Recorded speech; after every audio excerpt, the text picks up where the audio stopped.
Sometimes the most beautiful tricks are hidden in the simplest positions.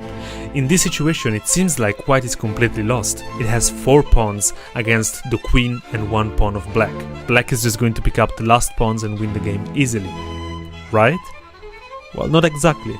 It is white to move, and there is a way for white to bounce back and not only draw the game, but win this game. And as you can imagine, the first move is b6 check, the only check that we have available in the position.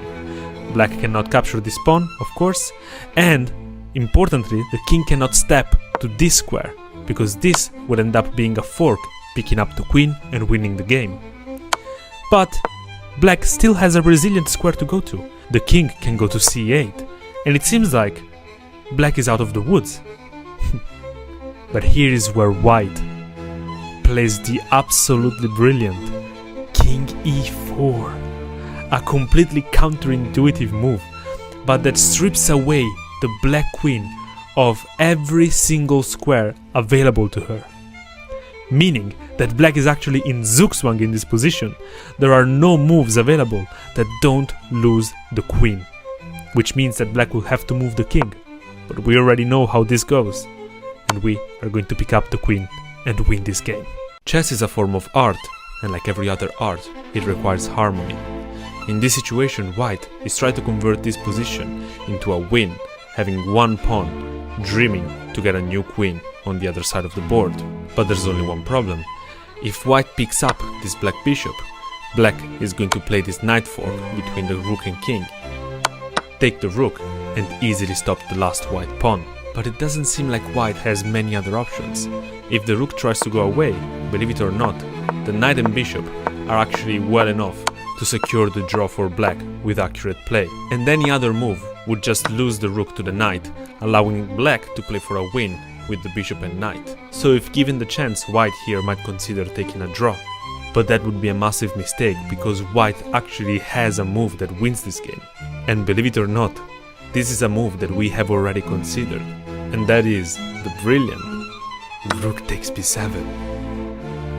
See, the first time we looked at this move, there was just one thing missing. We hadn't considered what was going to happen after this fork. But see, that's why harmony is important. All of the pieces need to collaborate. After the knight delivers the fork, we are not just going to aimlessly move this king. There is one and one move only that wins in this position, and that one move is the precise King e7. And you might think, well, what has changed in this position? We still lose the rook, and the knight is still going to stop the pawn. But you would be wrong, because after b4, again the only move, this black knight is actually locked inside a jail between the pawn and the king. And this king all the way here is powerless, and it will have to watch as the white king marches towards the black knight, finally capturing it and securing the win. Sometimes the most beautiful wins come from the most hopeless positions. White seems completely lost, left with a rook and a bishop for the black queen. But it is white to move, and believe it or not, black has already lost the game.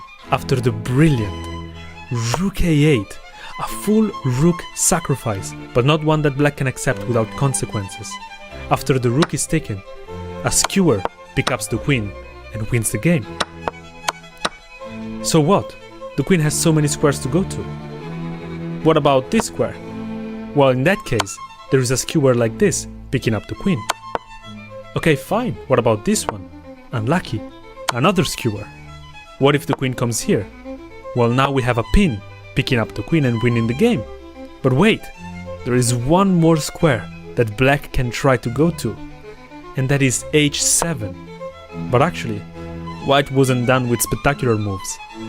And here comes bishop g6. Another brilliant move and another piece sacrifice. And this time, the black queen has no choice but to take the bishop. And after this, we're going to skewer once again the king and queen and win this game. Sometimes the most beautiful traps come from the simplest positions. In this situation, black has just picked up the white bishop, and it seems like it's going to go on to win an easy game, having the queen for the white rook and knight and 5 pawns against 3. But as black prepares to accept white's resignation, white tries one last trick and plays knight d5, a seemingly non-threatening move.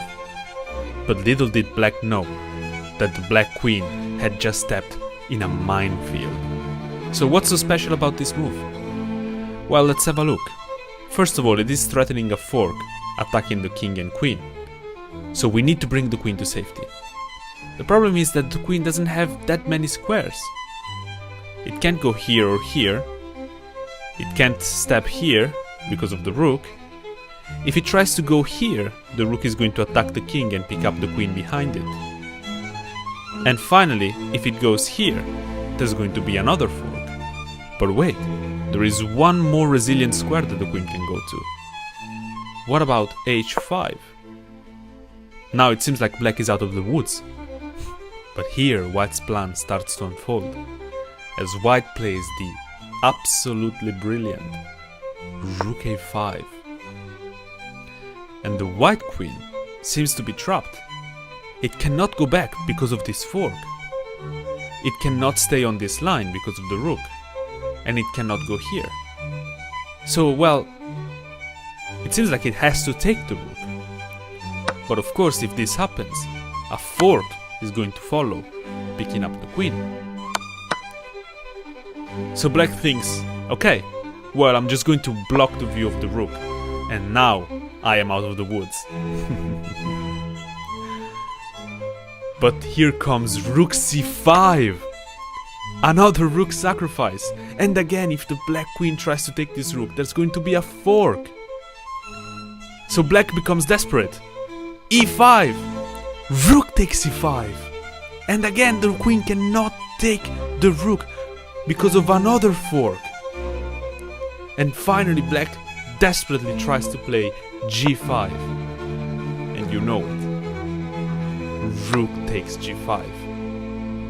Puts an end to black's suffering, as there is no other choice but to take this rook and get forked by the knight and allow white to win this game. Sometimes the path to victory is the opposite of a straight line, and that's exactly the case with this situation. White seems to be very close to getting a queen and thus winning the game. But if white actually does try to do that, we're going to land in this situation where there's no way to avoid stalemate. Wherever the queen moves, the black king is going to be in stalemate, and if we try to sacrifice the queen for this pawn, this is still going to be a stalemate. So what's the solution? Well, white needs to think out of the box to be able to win this game. We do go for the promotion, but once we reach the promoting square, we need to get a knight. This is the only path to victory. Once we get this knight and black exhausts his last move, we now need to give black more moves. We need to prevent the stalemate. So the move here is the absolutely brilliant knight g6. We need to give black a new move to play, f takes g6. After this, we have a new pawn that we can start pushing, and black has two more moves to play. From here, you guessed it, we need to get another knight. And once black plays his next move, we're going to sacrifice this knight as well. Black takes, we push the pawn, black pushes, and we get our third knight with the same exact idea. After black uses his last pawn move once again, we sacrifice this other knight, open up the path to promotion for a new pawn. Now finally, with this pawn, we still cannot get a queen.